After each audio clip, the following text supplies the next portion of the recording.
17 Agustus 1945 adalah hari di mana Indonesia mendeklarasikan kemerdekaannya lewat proklamasi yang dibacakan oleh Presiden pertama Indonesia, Insinyur Soekarno. Tapi, perjuangan bangsa Indonesia belum selesai. Setelah mendeklarasikan kemerdekaan bangsa, Indonesia mengalami berbagai pertempuran. Salah satunya adalah Pertempuran Ambarawa atau yang lebih dikenal dengan Palagan Ambarawa.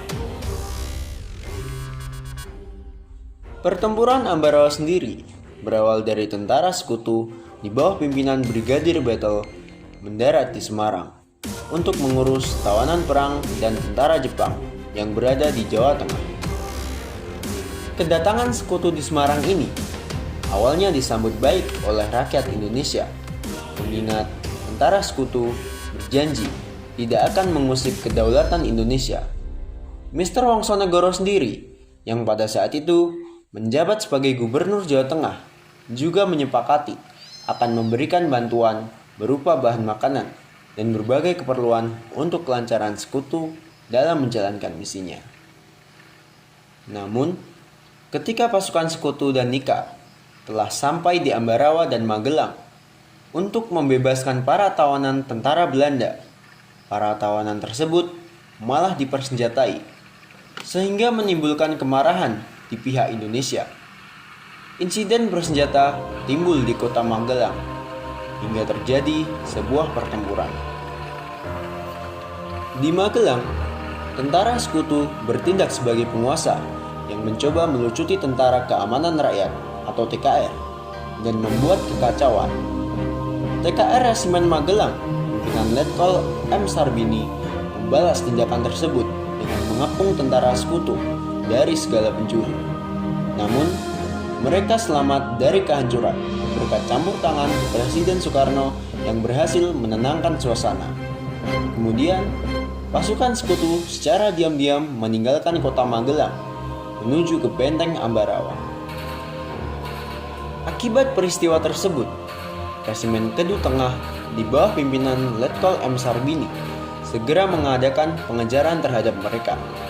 Gerakan mundur tentara sekutu tertahan di Desa Jambu karena dihadang oleh pasukan angkatan muda di bawah pimpinan Onis Sastrodihardjo yang diperkuat oleh pasukan gabungan dari Ambarawa, Suruh, dan Surakarta.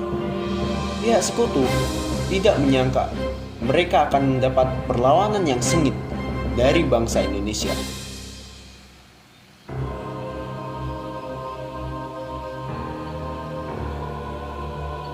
Tentara sekutu kembali dihadang oleh Batalion 1 Suryo Sumpono di Ngipik. Pada saat pengunduran, tentara sekutu mencoba menduduki 2 desa di sekitar Ambarawa. Pasukan Indonesia di bawah pimpinan Letkol Isdiman berusaha membebaskan kedua desa tersebut, tetapi ia gugur terlebih dahulu. Sejak gugurnya Letkol Isdiman, Komandan Divisi 5 Banyumas, Kolonel Sudirman merasa kehilangan seorang perwira terbaiknya, dan ia langsung turun ke lapangan untuk memimpin pertempuran. Kehadiran Kolonel Sudirman memberikan napas baru kepada pasukan-pasukan RI. Koordinasi diadakan di antara komando-komando sektor dan pengepungan terhadap musuh semakin ketat. Siasat yang diterapkan adalah serangan pendadakan serentak di semua sektor. Taktik yang digunakan ini dikenal dengan taktik supit urang. Taktik supit urang dilakukan dengan gerakan pendobrakan oleh pasukan pemukul dari arah selatan dan barat ke arah timur menuju Semarang. Gerakan tersebut diikuti dengan gerakan penjepitan dari kanan dan kiri sebagaimana seekor urang menjepit mangsanya. Untuk selanjutnya, supit bertemu di bagian luar Ambarawa ke arah Semarang. Untuk menjalankan taktik ini digunakan 4 kelompok yang terdiri dari beberapa pasukan dengan tujuan musuh benar-benar dalam kondisi terkurung dan komunikasi dengan pusat terputus. Kolonel Sudirman menggunakan beberapa tempat dataran tinggi seperti Bawen, Lemah Abang, Bandungan, Tuntang, Banyu Biru, Ngampin, Jambu, Kelurahan, dan Baran sebagai tempat menggempur musuh. Bala bantuan terus mengalir dari Yogyakarta, Solo, Salatiga, Purwokerto, Magelang, Semarang, dan lain-lain. Tanggal 23 November 1945, ketika matahari mulai terbit, mulailah tembak-menembak dengan pasukan sekutu yang bertahan di kompleks gereja dan kerkop Belanda di Jalan Margo Agung. Pasukan Indonesia terdiri dari Yon Imam Androngi, Yon Soeharto, dan Yon Sugu. Tentara sekutu mengerahkan tawanan-tawanan Jepang dengan diperkuat tanknya, menyusup ke tempat kedudukan Indonesia dari arah belakang. Karena itu, pasukan Indonesia pindah ke Bedon.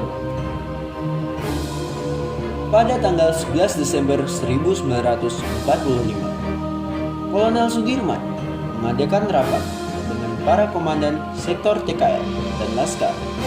Pada tanggal 12 Desember 1945, jam 4.30 pagi, serangan mulai dilancarkan. Pembukaan serangan dimulai dari tembakan mitraliur terlebih dahulu. Kemudian disusul oleh penembak-penembak karabin.